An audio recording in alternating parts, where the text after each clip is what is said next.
नमस्कार दोस्तों, मैं सतीश कुमार वर्मा आज आपके लिए लेकर आया हूँ।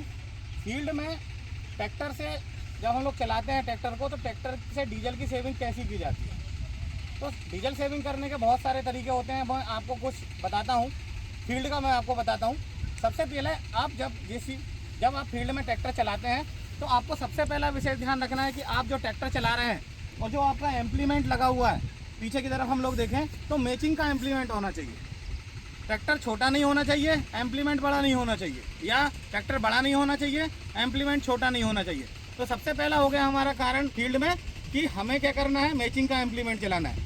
दूसरा कारण, जब भी आप फील्ड में चलाएं तो टायर में ब्लास्टिंग करके चलाएं, या तो कास्ट आयरन की ब्लास्टिंग कर लें या पानी की ब्लास्टिंग कर लें। मतलब इसमें बढ़ा लें, वेट बढ़ा लें। 75% पानी, 25% एयर आपको रखना है। तीसरा, टायर में हवा का दबाव सही रखें। टायरों में हवा का दबाव सही रखें। फील्ड में जो हवा का दबाव रहता है, अगर हम लोग पिछले टायर की अगर हम लोग बात करें तो 14 PSI से लेकर 16 PSI तक होता है। इतने PSI तक आप क्या करें, टायरों में हवा का दबाव रखें। टायर की लक्स नहीं घिसे होने चाहिए। टायर जो है उनके लक्स आपके अच्छे होने चाहिए, जिससे क्या होगा कि आपका फील्ड में डीजल की खपत कम होगी। फील्ड में जब भी आप ट्रैक्टर चलाएँ तो ट्रैक्टर हमेशा लंबाई में चलाएँ। जहाँ तक आपका ट्रैक्टर जाएगा, जितना आप लंबाई में जाएंगे उतना आपके लिए अच्छा होगा, क्योंकि आपको गियर बार बार नहीं बदलने पड़ेंगे। नेक्स्ट, फील्ड में ड्राफ्ट कंट्रोल लीवर की सेटिंग कर ही आप इम्प्लीमेंट चलाएं। जो DC लीवर होता है, ड्राफ्ट कंट्रोल लीवर की सेटिंग होती है, आप उसको ही सही करके, मतलब उसकी ड्राफ्ट की सेटिंग कर ही आप उसमें चलाएं। फिर नेक्स्ट, अगर हम लोग इसी में बात करें तो आप फील्ड में हमेशा हैंड थ्रोटल का यूज़ करें। हैंड थ्रोटल का आप यूज़ करेंगे तो आपके RPM जो रहेंगे वो फिक्सेबल नहीं होंगे, ऊपर नीचे नहीं होंगे। अगर कोई भी RPM, कोई भी गियर में 200 RPM से ज़्यादा अगर RPM ड्राफ्ट कर रहा है तो वो गियर आपका सही नहीं है। आपको फिर क्या करना है, गियर को सेलेक्ट करना है। नेक्स्ट, अगर हम लोग बात करें इसी में तो आपको क्या करना है, अपने ट्रैक्टर की पूरी जानकारी रखना है। अगर ट्रैक्टर की पूरी जानकारी रखेंगे कि उसका सर्विसिंग कब करना है, कितने घंटों पर होती है, तो आपकी फ्यूल की खपत कम हो जाएगी। ट्रैक्टर को ओवरलोड नहीं चलाना है। कोई भी इम्प्लीमेंट के साथ ट्रैक्टर को ओवरलोड नहीं चलाना है। एयर क्लीनर आपको प्रतिदिन साफ़ करना है। अगर एयर क्लीनर आपका साफ़ रहेगा तो आपका ट्रैक्टर बहुत अच्छा, फ्यूल की खपत उसकी कम से कम होगी।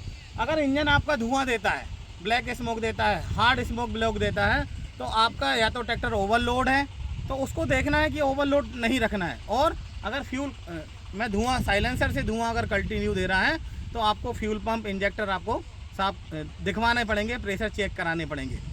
ये कारण है जिसकी वजह से हम लोग फ्यूल की खपत कम से कम कर सकते हैं। कोई लीकेज या सीपेज नहीं होना चाहिए सिस्टम में।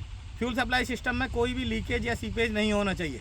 बैटरी, अल्टरनेटर, सेल्फ स्टार्टर, ये बहुत अच्छे तरीके से होने चाहिए, सही कंडीशन में होना चाहिए। अगर 2 मिनट से ज़्यादा हमें ट्रैक्टर को स्टार्ट करके रखना है तो हम लोग उसको क्या कर सकते हैं, बंद कर सकते हैं। इसके अलावा और भी मैं आपको बताऊँ कि अनावश्यक रूप से एक्सीलेटर नहीं देना चाहिए। जब भी आप फील्ड में चला रहे हैं तो अनावश्यक रूप से एक्सीलेटर नहीं देना चाहिए। गलत गियर का प्रयोग नहीं करना चाहिए। जो कंपनी रिक्वायरमेंट करती है या जिस इम्प्लीमेंट के साथ जो गियर लगा होता है उस गियर के साथ ही आप चलाएं, जिससे आपके फ्यूल में, जिसकी आपकी फील्ड में फ्यूल की खपत बहुत कम से कम होगी। आपको फील्ड जब भी जुताई करनी है तो प्लानिंग के साथ करनी है कि लंबे एरिया में हमें क्या करना है, फील्ड को जोतना है। नेक्स्ट, एक चीज़ और इसमें ध्यान रखिएगा, और सबसे प्रमुख कारण यह है कि जहाँ भी धूल मिट्टी में अगर आपका ट्रैक्टर चल रहा है तो आप उसे क्या करें कि 8 से 10 घंटे में उसका फ़िल्टर को साफ़ करते रहें। अगर फ़िल्टर में से अनथ्रेश्ड एयर इनलेट मैनिफोल्ड में अंदर जाएगी तो हमारे लाइनर और पिस्टन को डैमेज करेगी, जो भी एक फ्यूल का बढ़ने का एक कारण हो सकता है। मोबिल ऑयल, मतलब इंजन का जो ऑयल है, वो ऑयल का लेवल आपको चेक करना है प्रतिदिन। साथ में ये भी देखना है कि इसकी ऑयल लेवल कम तो नहीं है।